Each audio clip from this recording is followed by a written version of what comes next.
Advocate general, attorney general এবং solicitor general কাদেরকে বলা হয় এবং এদের কি কি কাজ আছে আজকে এই ভিডিওর মাধ্যমে বলবো, একদম সহজ ভাষায়, যাতে তোমাদের বুঝতে সুবিধা হয়।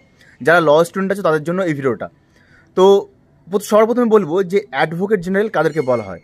দেখুন, অ্যাডভোকেট জেনারেলকে অ্যাপয়েন্ট করা হয় স্টেট গভর্নমেন্টের মাধ্যমে।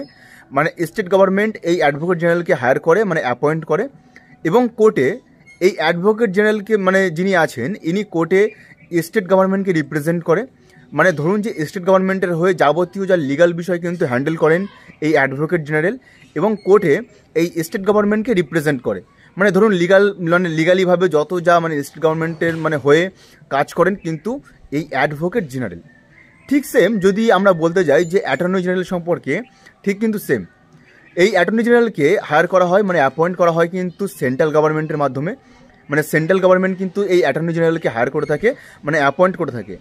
এবং ঠিক সেম যেমন অ্যাডভোকেট জেনারেল স্টেটকে রিপ্রেজেন্ট করে, ঠিক এখানে অ্যাটর্নি জেনারেল কিন্তু সেন্ট্রালকে রিপ্রেজেন্ট করে, এবং সেন্ট্রালে যাবতীয় লিগাল বিষয়ে দেখাশুনো কিন্তু এই অ্যাটর্নি জেনারেল করেন।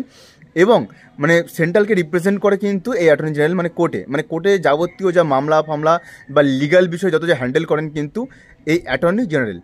এবং ইনি কিন্তু খুব সিনিয়র হয়, এবং সিনিয়র থেকে কিন্তু এনাকে অ্যাপয়েন্ট করা হয়, মানে সুপ্রিম কোর্টে যারা টপ লয়ার থাকে তাদের থেকে কিন্তু এনাকে অ্যাপয়েন্ট করা হয়, মানে অ্যাটর্নি জেনারেলকে। এবার আসি যে সলিসিটর জেনারেল। দেখুন, যেহেতু বললাম যে অ্যাটর্নি জেনারেল যে সেন্ট্রালকে যিনি রিপ্রেজেন্ট করেন তিনি, তাকে বলা হয় অ্যাটর্নি জেনারেল। ঠিক এই অ্যাটর্নি জেনারেলকে যিনি অ্যাসিস্ট করেন, মানে যিনি সহযোগিতা করেন মানে লিগাল বিষয়ে, তাকে বলা হয় সলিসিটর জেনারেল।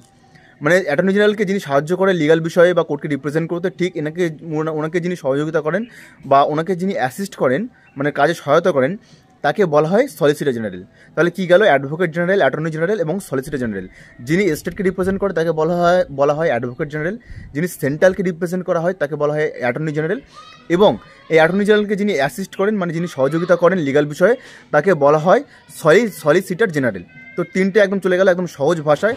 তো এইরকম ভিডিও ভালো লাগলে কিন্তু অবশ্যই আমাকে ইউটিউব চ্যানেলে ফলো করে রাখবেন, কারণ এইরকম লিগাল অ্যাওয়ারনেস বা লিগাল ভিডিও পাওয়ার জন্য, যাতে সবার প্রথমে আপনার কাছে আমার ভিডিও নোটিফিকেশান যায়।